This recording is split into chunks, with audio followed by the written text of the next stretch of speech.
Today I want to talk about one of the best horror games I've ever played. Its failed sequel and its uncertain future. Condemned Criminal Origins was released in 2005 for Xbox 360 and PC, developed by Monolith and distributed by Sega. Just the same year as Fear, another Monolith game, with some similarities like the first person and horror. Although in that sense, Condemned did much better, but that's a topic for another video.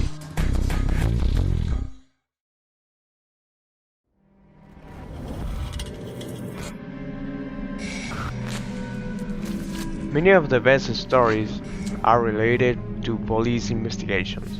The premise of the first title puts us in the shoes of an FBI investigator, Ethan Thomas, who investigates with his partner and a policeman the scene of a crime, which leads to chaos after the murderer they were investigating kills the companions of the protagonist with his regulation gun while the magnet takes over the streets. Our goal is to unmask the truth and prove Ethan's innocence. In terms of mechanics, the title is mainly based on melee combat, with some sections in which we can use firearms. They are very few and the ammunition is extremely scarce, apart from the fact that we have a taser which serves to stun enemies, remove some health, and even snatch the weapon they have in their hands. On the other hand, we have research tools such as a camera and UV light, sensors, etc. To heal ourselves, we only have a first aid kit that restore a small portion of a heal and cannot be saved, since the game has no inventory. Enemies vary in appearance, health, and the life they can take from you, while bosses are extremely scarce. Also, in my opinion, they are not missed, since the plot doesn't require them. Progression is practically nil, outside of a few collectibles like dead birds and metal fragments. One of the virtues of this title is that the barely has a typical jumpscare. When an enemy scares you, most likely you have not heard it coming. While the tension is always there, both for the scarce resource and for the constant danger of running into one or more enemies that can complicate our progress. In short, this title has a great balance between action and horror, although I don't think it reaches the sensations that can evoke a Silent Hill if it had a great potential, and it's an exponent of that the horror could have become, especially in the West.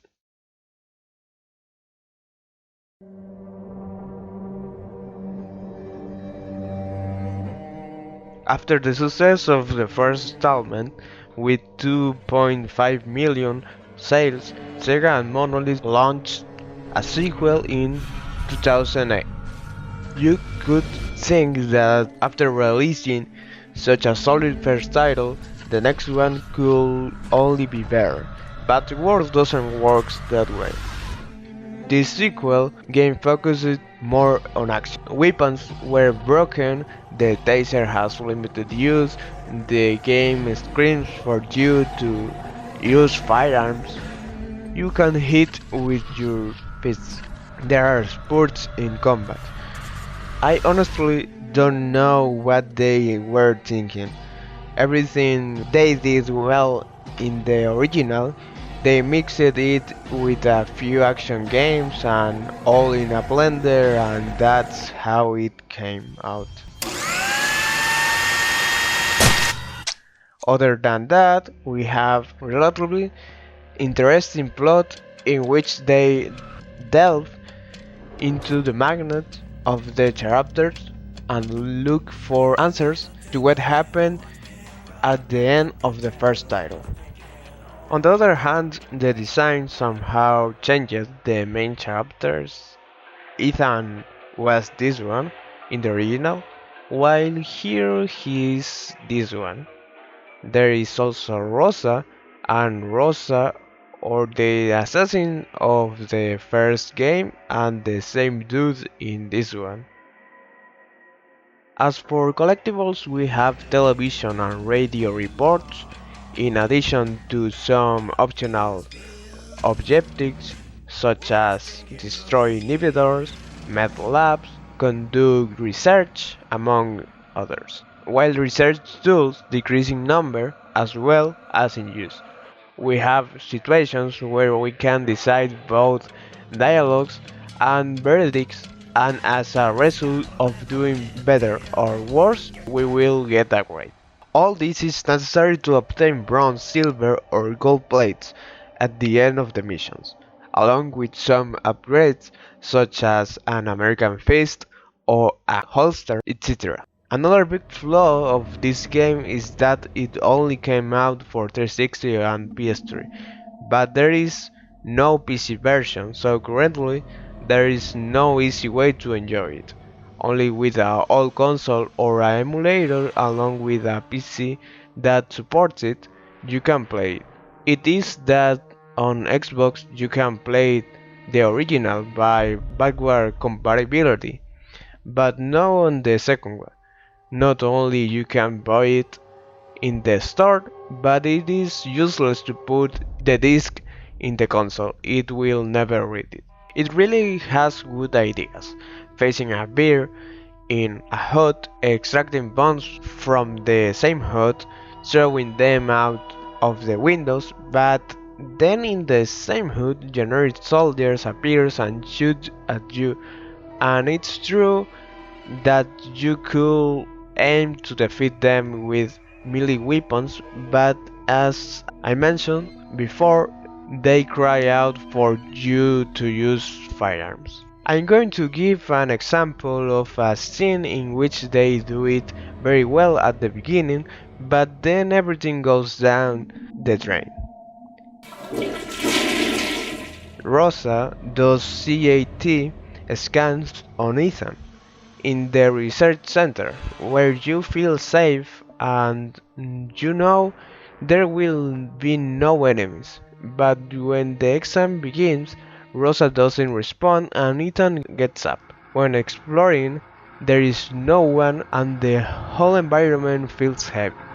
But of course, an agent appears and the generic shooter begins. I say this because they don't try anything different. It could be a Rainbow Six or a Fear. I think this is the best demonstration of what the game is. With this I don't mean it was a bad game, but with the quality that came with the first installment, this one not only lags behind, but it feels like just another one of the branch. Something generic that doesn't necessarily distract in terms of mechanics, but this does in that whole set of emotion that had been achieved previously. Oh yeah, there's also a multiplayer mode which is best forgotten.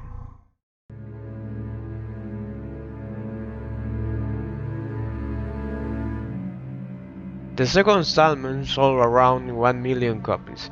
In 2004, Murray was acquired by Warner, although they already signed contracts to develop Contentment and Fear, being the second installment of these two, the last ones developed by them. After that, they moved on to Warner's franchises, such as Batman, Middle-earth, and in the future Wonder Woman. Basically, it was a combination of everything mentioned above. First, the original game sold relatively well. Then its sequels sold well, but did not meet the studio's expectations. And Warner, seeing that the new projects of their license worked very well, decided to make them split to work on them. One of the previous developers of the Condemned series stated in an interview with NeoGAF, "Unfortunately, it will never happen. Condemned 2 didn't sell enough copies. It's sad that Condemned 2 caught up in the everything needs a multiplayer. We could have used the multiplayer stuff to make a single player campaign awesome. There were some good ideas of where to take the game. I've always wanted to do a reboot and play Condemned 2 as a bad hangover and have Thomas closer to what he was in Condemned Criminal Origins." Monolith co-founder and former CEO Jace Hall currently holds the rights to the Condemned series, and in January 2015 expressed interest in finding a suitable independent development team to take over the franchise and take it forward.